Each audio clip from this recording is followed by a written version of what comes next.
నిర్గమకాండము 31వ అధ్యాయము. మరియు యెహోవా మోషేతో ఇట్లనెను, చూడుము, నేను యూదా గోత్రములో హూరు మనువడును ఊరు కుమారుడునైన బెసలేలు అను పేరుగల వానిని పిలిచితిని. విచిత్రమైన పనులను కల్పించుటకును, బంగారుతోనూ వెండితోనూ ఇత్తడితోనూ పని చేయుటకును, పొదుగుటకై రత్నములను సానబెట్టుటకును, కర్రను కోసి చెక్కుటకును, సమస్త విధములైన పనులను చేయుటకును, జ్ఞాన విద్య వివేకములను సమస్తమైన పనుల నేర్పును వానికి కలుగునట్లు వానిని దేవుని ఆత్మపూర్ణునిగా చేసియున్నాను. మరియు నేను దాను గోత్రములోని అహీసామాకు కుమారుడైన అహోలీయాబును అతనికి తోడు చేసితిని. నేను నీకాజ్ఞాపించినవన్నీయు చేయునట్లు జ్ఞాన హృదయులందరి హృదయములలో జ్ఞానమును ఉంచియున్నాను.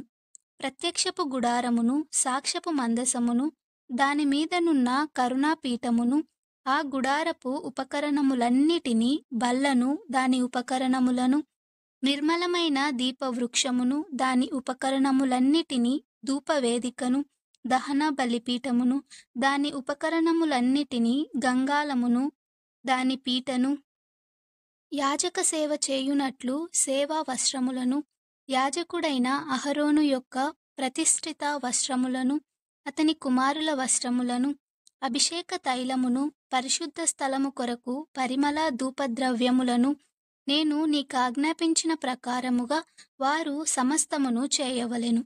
మరియు యెహోవా మోషేతో ఇట్లనెను, నీవు ఇశ్రాయేలీయులతో నిజముగా మీరు నేను నియమించిన విశ్రాంతి దినములను ఆచరింపవలెను.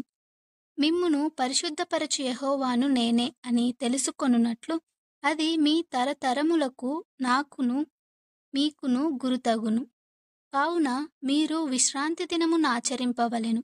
నిశ్చయముగా అది మీకు పరిశుద్ధము. దానిని అపవిత్రపరచువాడు తన ప్రజలలో నుండి కొట్టివేయబడును. 6 దినములు పనిచేయవచ్చును. 7వ దినము యెహోవాకు ప్రతిష్ఠితమైన విశ్రాంతి దినము. ఆ విశ్రాంతి దినమున పనిచేయు ప్రతివాడును తప్పక మరణశిక్ష నొందును.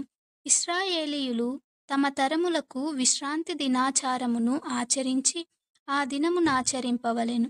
అది నిత్య నిబంధన. నాకును ఇశ్రాయేలీయులకును అది ఎల్లప్పుడును గురుతై యుండును. ఏలయనగా 6 దినములు యెహోవా భూమ్యాకాశములను సృజించి 7వ దినమున పని మాని విశ్రమించెనని చెప్పుము. మరియు ఆయన సినాయి కొండ మీద మోషేతో మాటలాడుట చాలించిన తరువాత ఆయన తన శాసనములు గల 2 పలకలను అనగా దేవుని వ్రేలితో వ్రాయబడిన రాతి పలకలను అతనికిచ్చెను.